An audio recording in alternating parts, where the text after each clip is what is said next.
Hi friends, we discuss environment books, Shankar books. Okay, so it is now chapter introductions and measure. So we come to the second video. So it is social forestry. The National Commission on Agriculture, Government of India, first used the term social forestry in 1976. It was then it was that India embarked upon a social forestry project with the aim of taking the pressure off the forest and making use of all unused and fallow land. Government forest areas, the government forest areas that are close to human settlement and that have been degraded over the years due to human activities needed to be afforested. Trees were to be planted to be planted in and around agricultural fields. Plantation of trees along railway lines, roadsides, river and canal banks were carried out. They were planted in village, common land, government wasteland and panchayat land. Five F's. Social forestry also aims at raising plantation by the common man so as to meet the growing demand for food, fuel, wood, fodder, fiber, fertilizer, etc., thereby reducing the pressure on the traditional forest areas. With the introduction of this scheme, the government firmly recognized the local communities' rights to forest resources and encouraged social participation in the management of natural resources. Though the social forestry scheme, the government has involved community participation as part of a drive towards afforestation and rehabilitation the degraded forest and common land. Social forestry scheme can be categorized into groups. Farm forestry. Okay, next we discuss. So here the social forestry scheme can be categorized into groups. Farm forestry. Individual farmers are being encouraged to plant trees on their own farmland to meet the domestic needs of the family. The non-commercial farm forestry is a main thrust. Okay, so non-conventional forestry, non-commercial farm forestry is the main thrust of most of the social forestry projects in the country today. It is provides share for agricultural crops, winds, shelter, soil conservation to use wasteland. Okay. Next, community forestry. Okay, so it is raising the of trees and on community land and not on private land. As in farm forestry, all these programs aim to provide for the entire community and not for any individual. The government has the responsibility of providing seedling, fertilizer, but the community has to take responsibility of protecting the trees. Extension forestry. Okay, extension forestry. Next we discuss planting of trees on the sides of roads, canals and railways along with the planting on wasteland is known as extension forestry.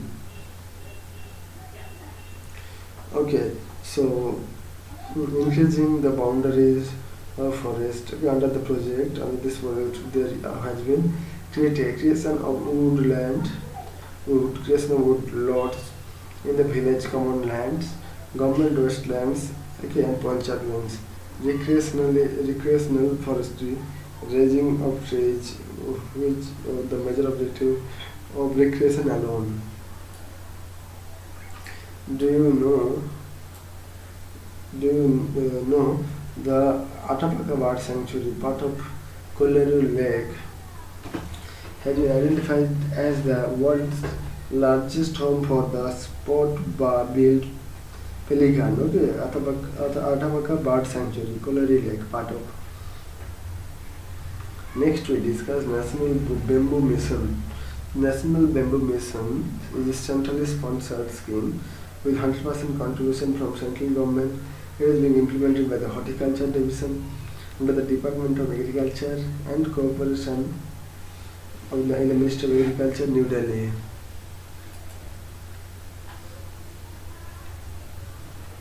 Okay, so Bamboo Mission invites integration of different ministries, departments involved of local people initiatives.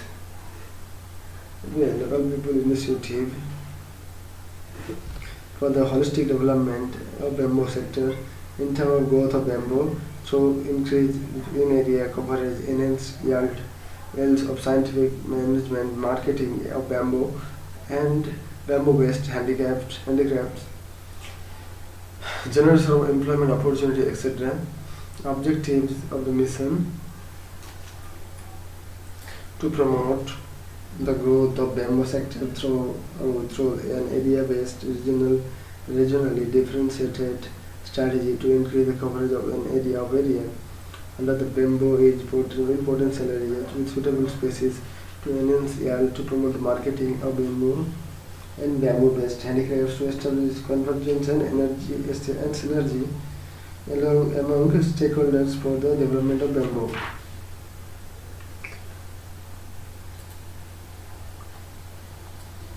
Okay, so here it to develop, to promote, develop and disseminate technology through a seamless blend of traditional wisdom and modern scientific knowledge to generate employment opportunities for skilled and unskilled persons, especially unemployed youths. Strategy of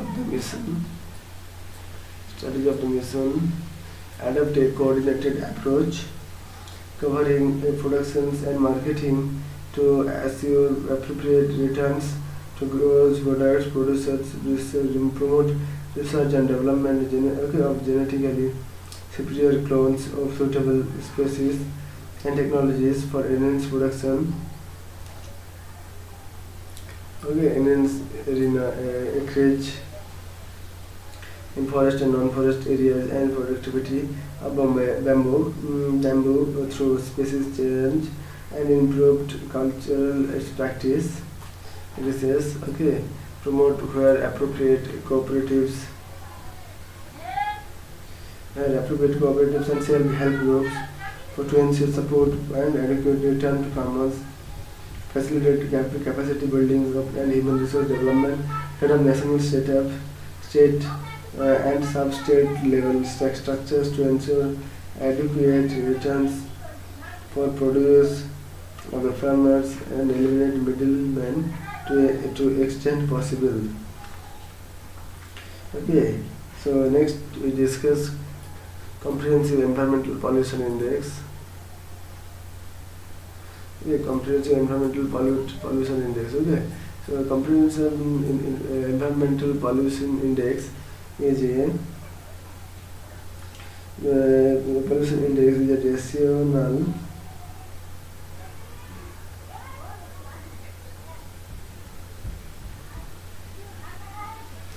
a rational number of characterized with the environmental quality at a given location following the algorithm of resource pathway, receptor and the various parameters like pollutants, concentration, impact to human health and level of exposure have been taken into consideration for the calculation of pollution indices for air, water and land. The present CEPI is intended to act an early warning tool. It can help in categorizing the industrial clusters in terms of priority of planning needs for interventions. Okay, so here you come comprehensive environmental pollution index. So rational number of characterized by environmental quality at a given location along the algorithm of source, pathway, receptor and various parameters like pollution, concentration, impact on human health, and level of exposure have been taken into consideration for the calculation of pollution indices for the year, water and land. So here discuss classification of industrial clusters. Okay, CPI status measures. Okay, CPI above 70 critically polluted, section 70 severely polluted, and below 60 normal. So here below above 70 is the critically polluted. Detailed investigations and appropriate medical action. 60 to 70 is severely polluted. Surveillance and implications of pollution control. The central and state pollution control board in collaboration with IIT Delhi has applied the CPI for environmental assessment of 88 industrial clusters across the country. 46 industrial clusters having CPI greater than 70. Okay, so here is on the scale of a 2 scale of 0 to 100 have been identified as critically polluted. Okay, the effective implementation of the remedial action plan will help in pollution abatement and to restore the environmental quality of respective industrial clusters and its sustainable use.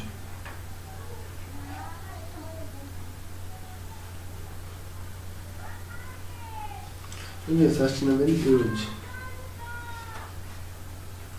So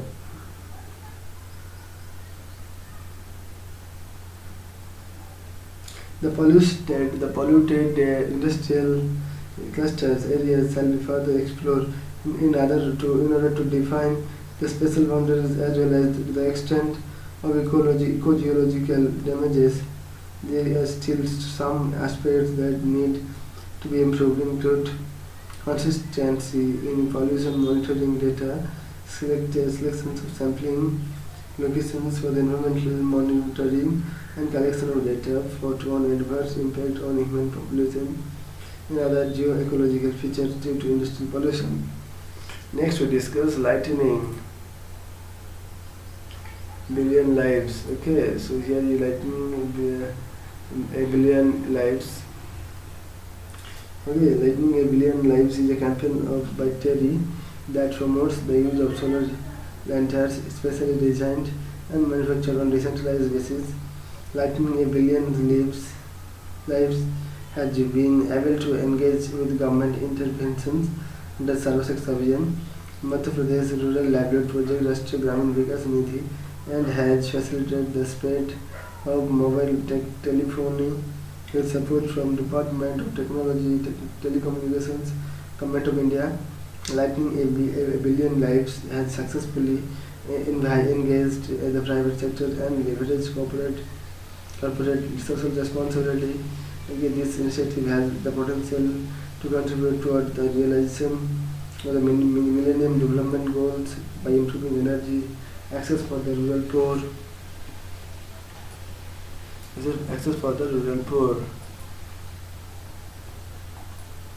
So here information of more than 100 women-led self-help groups, okay, for strengthening around 150 sustainable health goals and strengthening of around 150. Okay, so are among the impacts of the initiative. The campaign has demonstrated how public-private people partnership can support rural development scheme practically in the areas of health, education, environment, and women's empowerment. The campaign has drawn support from public sector units and corporate among its various partners to aid an extension of the program at the scale at which it exists today. Okay, so thank you friends. I think it will be